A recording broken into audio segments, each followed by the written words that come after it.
मैं सबसे पहले दो शब्दों में अंतर स्पष्ट करना चाहता हूं। एक शब्द है गिव अप करना, एक है लेट गो करना।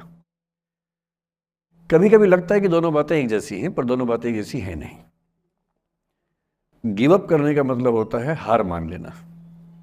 मसलन आप कुछ कोशिश कर रहे हैं, जैसे मैं इसी एग्जांपल से बात करता हूं कि पलक ने कोशिश की कि मैं यहां पर आ जाऊं, कोशिश की। और मैं ये नहीं कहना चाह रहा कि मैं बहुत व्यस्त आदमी हूँ, लेकिन हाँ, व्यस्तताएं रहती हैं।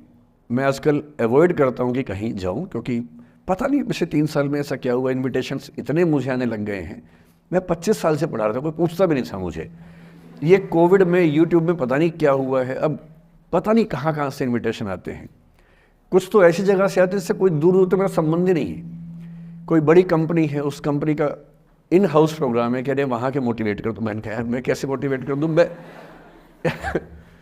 तो फिर अब हमने पॉलिसी बनाई है कि जितना कम हो सके उतना कम जाएं। रमा जी का आदेश तो मेरे सर माथे पर है, मेरी सीनियर है, मैं उनको मना नहीं कर सकता हूँ, लेकिन जनरली मैं कोशिश करता हूँ कि ना जाऊँ। अच्छा, मना करना खराब लगता है, तो हम क्या करते हैं कि धैर्य की परीक्षा लेते हैं। जैसे इनके लिए हमने सिंपल पॉलिसी है कि जब कोई बच्चा कहे आने के लिए, उसको बोलो कि सर 3 महीने फ्री नहीं है, 6 महीने फ्री नहीं है, 1 साल चंद्रमा पर गए हुए हैं। कुछ ऐसा वैसा बोल के टालो, किसी का दिल भी ना दुखे और मैं भी अपना समय बचा लूँ। तो हमने इनको बहुत परेशान किया, 3 बार 4, मतलब किया तो मेरी टीम के मेंबर ने, पर मेरे निर्देश पे किया, तो आप उनको मत कुछ कहिएगा, मैंने कहा सर। तो 3 बार 4 बार 5 बार टाला, नहीं हो पाएगा, कोशिश करेंगे, अच्छा देखते हैं, नहीं हो पा रहा है, ऐसे करके। अब इनके सामने 2 ऑप्शंस थे। एक ऑप्शन ये था कि हार मान लेती और अंत में बोलती कि चलिए कोई बात नहीं, दुख हो रहा है हमें। ये होता है गिव अप करना। एक दूसरा चांस भी होता है, दूसरा स्टैंड भी होता है कि कोई चीज़ आप हासिल करना चाह रहे हैं, आपको नहीं मिल रही। मसलन ये मुझे बुलाना चाह रही है, मैं नहीं आ रहा, मैं बिना बात के भाव खा रहा हूँ, नहीं आ रहा हूँ। और एक समय के बाद ये इस मूड में आ जाती कि भाड़ में जाओ,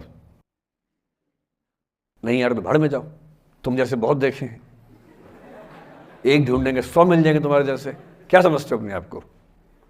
और फिर मैं कहता मैं आना चाहता हूँ, कहते नहीं हम नहीं बुलाएंगे आपको। ये होता है लेट गो करना। क्यों किसी को इतना भाव देना है भाई? अगर कोई चीज़ नहीं हासिल हो रही तो भाड़ में जाए। क्यों किसी के लिए फ्रस्ट्रेशन झेलनी है, क्यों परेशान होना है?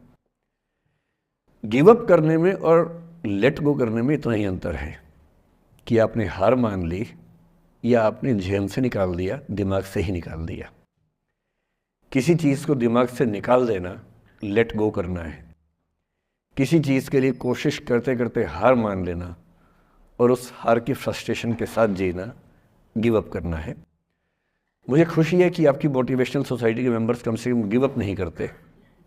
अच्छा, वो लेट गो भी नहीं किया मुझे, वरना मेरा सम्मान बच गया। और ये अच्छा है कि इसी विषय पर हम बात करना चाह रहे हैं। मैंने इस बीच में ये भी सीखा कि आपकी उम्र के बच्चों को कुछ भी बताने का सबसे अच्छा तरीका है कहानियाँ सुनाना। और आपकी उम्र की बात नहीं है, लिंक्डइन पर आप भी शायद होंगे, मैं भी वहाँ पर हूँ, जो प्रोफेशनल्स का प्लेटफॉर्म सबसे अच्छा माना जाता है। मैंने देखा कि आजकल जो बड़ी बड़ी कंपनियों के सीईओ हैं या सीएक्सओस कहते हैं, सीएफओ है, सीटीओ है या सीएचआरओ है, जो चीफ ऑफिसर्स होते हैं किसी कंपनी के, उनके लिए स्पेशल कोर्सेज चलते हैं स्टोरी टेलिंग के। और उसमें मान लिया गया है कि अगर आप किसी कंपनी के सीईओ बनना चाहते हैं तो बेसिकली जो स्किल आपको आनी चाहिए वो स्टोरी टेलिंग की आनी चाहिए। आप कहानी सुना सकते हो। मैं सच्ची कहानियाँ सुनाना पसंद करता हूँ, झूठ बोलने से बचता हूँ।